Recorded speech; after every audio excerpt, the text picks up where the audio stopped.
এনার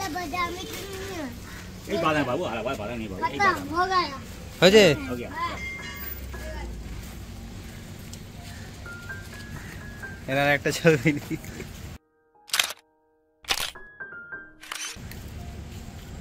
যাও। তার বয়স কত হয়েছিল? ওই 9 বছরে মারা গেল। হে ভগবান, 2 বছর হয়ে যাচ্ছে। বিশ্বকর্মা পূজা আসবে।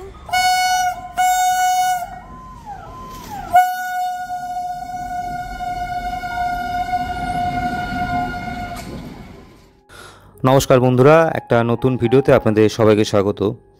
রেল লাইনের দুধারে যে ঘিঞ্জি বাড়িগুলো দেখছেন ত্রিপল খাটানো, এখানে প্রত্যেকটা ঘরে এক কামরার ঘর এবং প্রত্যেকটা ঘরে একটি করে পরিবার বর্তমান। যে পরিবারের সদস্য সংখ্যা কোথাও 3, কোথাও 4 কিংবা কোথাও 5, এরকমই ছোট্ট এক কামরার ঘরে অঙ্কিত এবং তার বাবা মার সঙ্গে বসবাস করছে। এখানে না আছে জলের ব্যবস্থা, না আছে লাইট, না আছে পাখা। এই 40-42 ডিগ্রি গরমেও যখন আমি রেল লাইনের উপর দিয়ে হেঁটে যাচ্ছি, দেখছি মানুষগুলো হাত পাখা দিয়ে হাওয়া খাচ্ছে, গরমে বিধ্বস্ত তাদের অবস্থা। তো বছরখানেক আগে বিশ্বকর্মা পুজোর দিন অঙ্কিত তার একমাত্র দিদিকে হারায়, যে কিনা কর্কট রোগ অর্থাৎ দুরারোগ্য ক্যান্সারে আক্রান্ত হয়েছিল। বর্তমানে অঙ্কিত সেই একই দুরারোগ্য ক্যান্সারে আক্রান্ত। নেতাজি সুভাষচন্দ্র বোস ক্যান্সার হসপিটালে তার চিকিৎসা চলছে। প্রথম যখন তাদের ঘরে ঢুকি, এক কামরার ঘরে, আমার দম বন্ধ হয়ে গেছিল গন্ধে। তো সেই এক কামরার ঘরে অঙ্কিত এই লড়াই চালিয়ে যাচ্ছে তার বাবা মার সাথে। তো ভিডিওটা আমি যতটুকু সংক্ষেপে করার চেষ্টা করেছি তো আপনাদের সামনে তুলে ধরলাম। ভিডিওটা দেখার অনুরোধ রইল।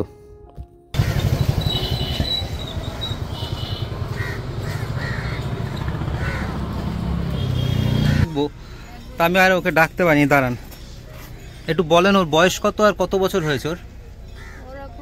একটু জোরে বলেন, নাহলে আমি যাদেরকে দেখাবো তারা শুনতে পাবে না। ও আপনারও শরীর খারাপ? আপনার আবার কি হয়েছে? গ্যাসের ওষুধ আছে? আমি দেবো, আমার কাছে আছে।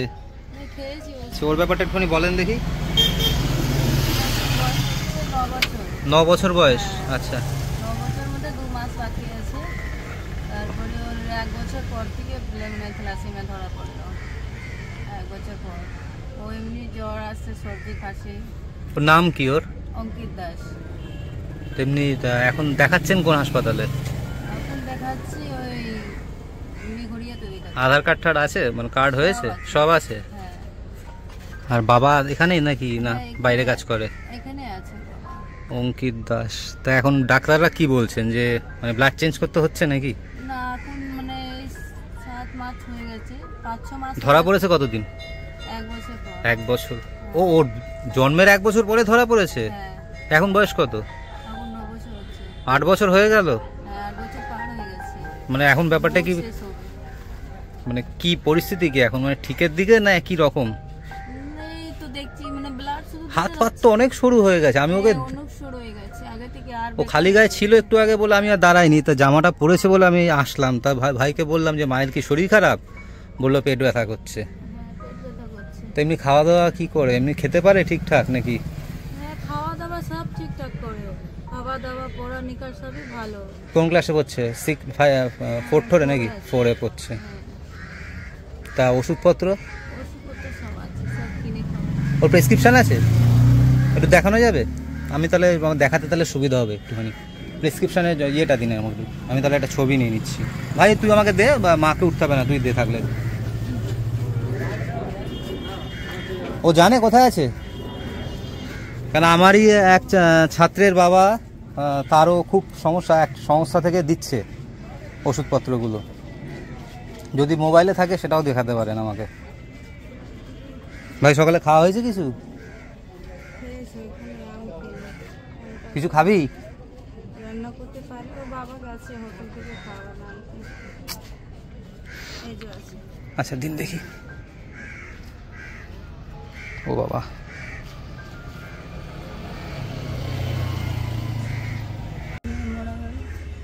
তার বয়স কত হয়েছিল?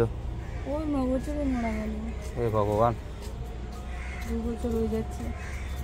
বিশ্বকর্মা পূজা আসবে। ও খাবে কিছু? খাবে ভাই, খাবে কিছু? ঠান্ডা কিছু খাবে মিষ্টি? ও মিষ্টি খায়। তা কি খাবে ও? কি খায় ও? মানে কি খাবে ও? ও বাইরের জিনিস কিছু খায় না, বাড়িতে যে ফল ঠাল খাবে? হ্যাঁ ফল খায়। আচ্ছা আমি দিয়ে যাচ্ছি। মেয়ের নাম কি ছিল? শান্তি দাস। ও তো তখনও হয়নি তাহলে, 1 বছরখানেক হয়েছে বয়স।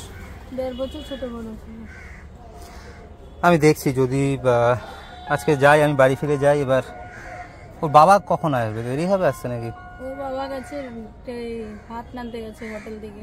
এইখানেই নাকি? হ্যাঁ আজকে রান্না করতে পারিনি তো, শরীর খারাপ ছিল আমার। ওষুধ আছে না? আমি দিয়ে যাবো। ওষুধ আছে দাদা, ওষুধ ওই তো কালকে অনলাইন থেকে ওই দাদা পাঠিয়ে দিয়েছে। না না আপনার এই যে বলছেন যাবো ডাক্তার দেখাতে আমি। আজকে বৃহস্পতিবার, আজকে বসবে না ডাক্তার, কালকে যাবো আমি ডাক্তার দেখাতে।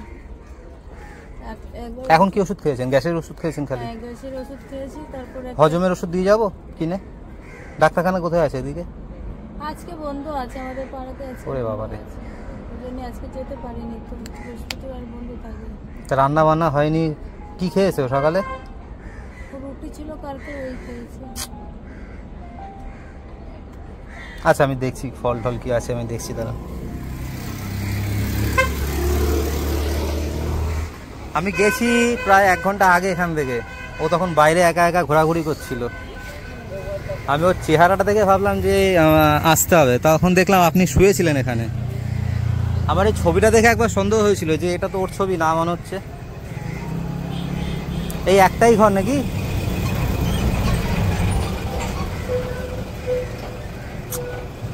আচ্ছা দেখছি আমি কিছু। হ্যাঁ, শারীরিক অসুস্থতা নিয়ে আমার সাথে মানে কিছুটা সময় হলেও কথা বলেছেন। তারপরে উনি এই বাইরে বেরোলেন, ঘড়িতে সময় তখন প্রায় 12:30 1টা। তখন মুখ ধুচ্ছেন, আর সেই সময় দেখলাম কেউ একজন এসে প্লেটে করে একটু খিচুড়ি আর একটু তরকারি দিয়ে গেলেন। যেহেতু শরীর খুবই খারাপ, তো সকাল থেকে রান্নাবাড়ি কিছু হয়নি, তো সেই সময় দেখলাম কেউ একজন এসে দিয়ে গেল।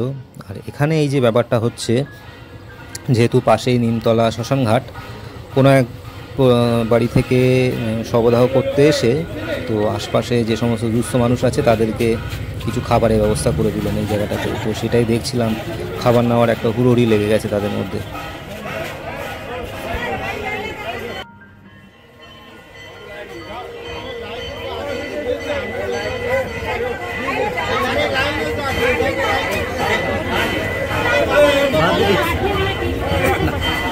বাদ দিয়ে দিলাম।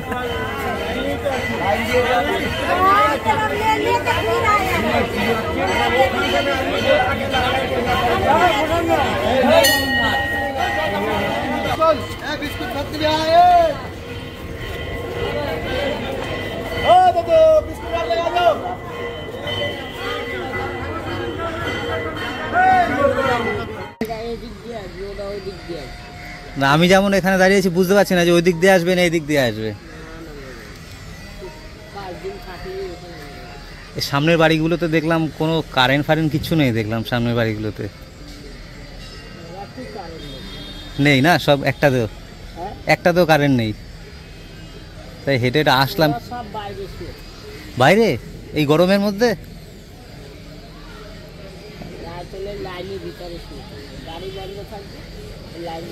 গাড়ি তো মনে হয় রাত 10টা 1টা অবধি চলে মনে হয়। আমি তাই লাইনের উপর দিয়ে হেঁটে আসলাম, দেখলাম একজনের বাড়িতেও কারেন্ট নেই।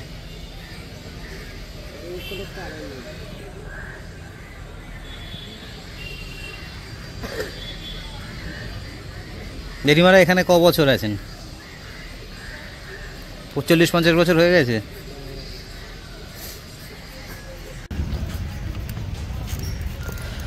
স্টেশন থেকে নেমে 2-1 পা এগোনোর পরই শুরু হয়ে যায় লাইনের 2 ধারে এইভাবে মানুষের অগুন্তি মানুষের বসবাস।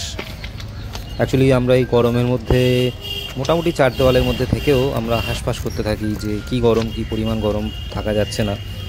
অথচ এখানে মানুষগুলো এই মানে কি বলবো, মানে গা জ্বলা রোদ, কালো নীল সাদা বিভিন্ন ধরনের যে ত্রিপল, তার মধ্যে এই 1 কামরা বড় জোর 1.5 কামরা সাইজের একটা ঘর, একটার সাথে আর একটা ঘর লাগানো, মানে পুরো অগ্নিদগ্ধ হওয়ার মতো অবস্থা। এখানে কোনো জলের ব্যবস্থা নেই, পাখা নেই, লাইট নেই। এই গরমের মধ্যে হাত পাখা দিয়ে হাওয়া খাচ্ছে। আর কিছুটা দূর গিয়ে শুনলাম যে রাত্রিবেলায় এই যেহেতু এখানে ট্রেন চলাচল বন্ধ হয়ে যায়, তো তারপর সব মানুষজন এই লাইনের ওপরেই শুয়ে থাকে, গরমে ঘরের মধ্যে থাকতে পারেন না তারা। তো এভাবেও মানুষজন বসবাস করছে এখানে। তো যা আমরা ভাবি যে আমরা খুব কষ্টের মধ্যে রয়েছি গরমের মধ্যে, কিন্তু অ্যাকচুয়ালি এদেরকে দেখার পর মনে হয় যে কষ্ট কী জিনিস আসলে। তো আর এরকমই ঘরের মধ্যেই ছোট্ট অঙ্কিতের বসবাস। ও নিজেও জানে না যে কতখানি মারাত্মক মারণ ব্যাধিতে ও আক্রান্ত, সেই বোঝার বয়সটুকু ওর অ্যাকচুয়ালি হয়নি। তো খানিকটা দূর গেলাম, তো দেখতে থাকুন এই জায়গাটা।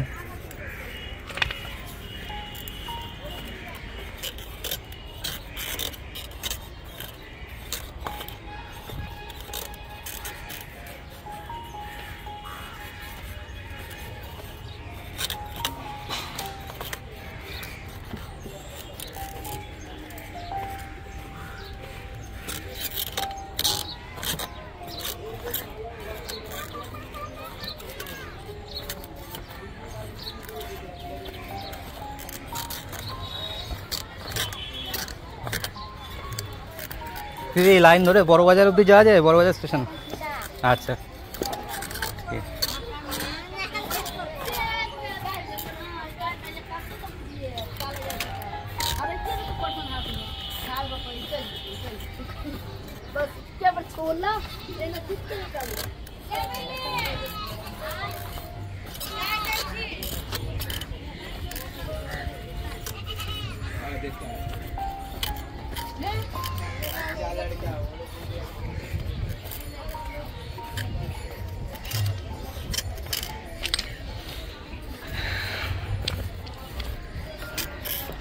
এই হচ্ছে জীবন। না আছে লাইট, না আছে পাখা।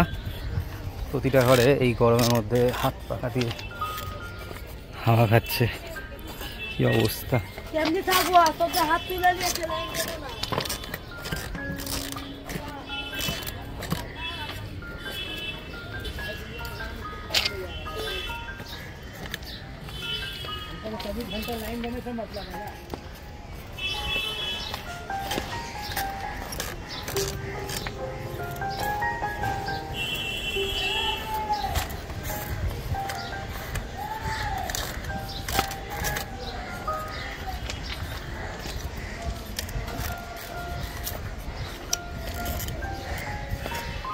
কি জীবন এখানে মানুষের! হ্যাঁ,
এটি বুঝতে পারেন যে এই দিক দিয়ে ট্রেন আসছে না এই দিক দিয়ে ট্রেন আসছে, বোঝেন কি করে? বোঝা যায়?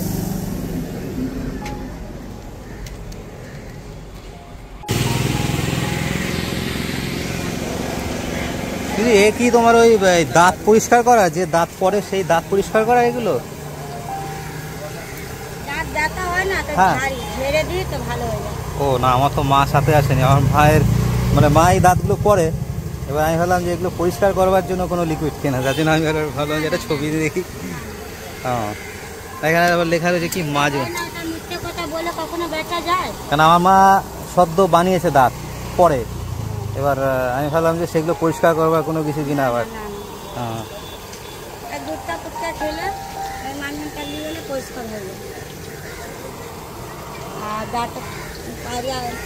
পাইরিয়া, পাইরিয়া যেটাকে বলে।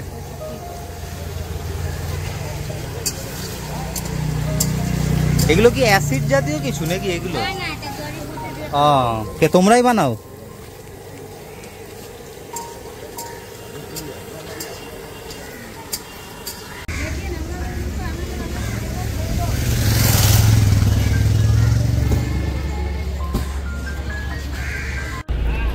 তো যাই হোক, আজ এই অবধি। ভিডিওটা কেমন লাগলো অবশ্যই কমেন্ট করে জানাবেন। সাধারণত সুন্দরবনের ওপরেই আমি ভিডিও করে থাকি, সেটা সুন্দরবনের বাঘের হামলার ঘটনা বা সুন্দরবনের গ্রামীণ জীবন, নদী নালা আশপাশ যতটা দেখাতে পারি গ্রামের থেকে, তো সেগুলো নিয়েই ভিডিও করি। তো আজকের ভিডিওটা একটু অন্যরকম। যদি ভিডিওর কোনো অংশ সামান্যতম ভালো লেগে থাকে তাহলে লাইক কমেন্ট সাবস্ক্রাইব করে পাশে থাকবেন। আসুন, এই সুন্দরবনে বলতে গেছিলাম। আর এরকম নিত্য নতুন ভিডিও নিয়ে ফিরে আসছি পরের পর্বে, নতুন কোনো জায়গায় নতুন কোনোভাবে। সকলে ভালো থাকবেন, সুস্থ থাকবেন। দেখা হচ্ছে নেক্সট ভিডিওতে। আর একটা বিষয়, এই যে তিনজন মহিরথী বা এরা অ্যাকচুয়ালি মন্দিরের কাজ করছিল, তো হাতে একটা টাকাও নেই, কিছু খাবে বলে বাদাম খেতে চেয়েছিল, তাই কিনে দিলাম। খুব খুশি বাদাম পেয়ে। যাই হোক, ভিডিওটা এখানে শেষ করছি, আর বাড়ালাম না। সঙ্গে থাকবেন। টাটা।